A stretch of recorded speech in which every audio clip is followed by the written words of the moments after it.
Hola, sóc en Pere Patuel Codina, del restaurant La Marineta de Mataró, i avui us presentarem un plat de temporada que li diem dins d'una closca diferents tipus d'alcatxofes, de carxofes, vieires i bolets al papillot.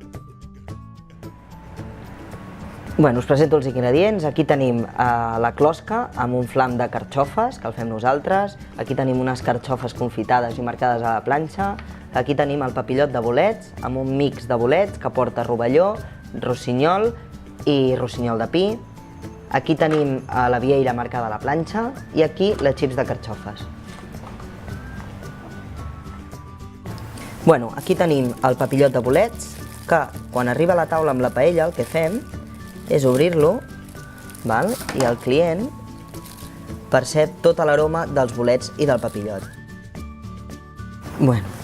Col·locaríem la closca amb el flam en el plat, tindríem les carxofes confitades i marcades a la planxa prèviament, les dispondríem al plat,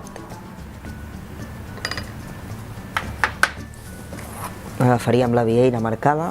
Normalment la vieira nosaltres aquí la deixem una mica crueta, que és com ens agrada menjar-la.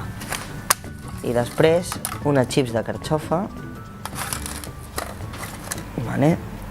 que acabarien de donar el punt cruixent en aquest plat de temporada. I aquest seria el plat. Dins d'una closca, diferents tipus de carxofes i les vieires al papillot. Que vagi de gust.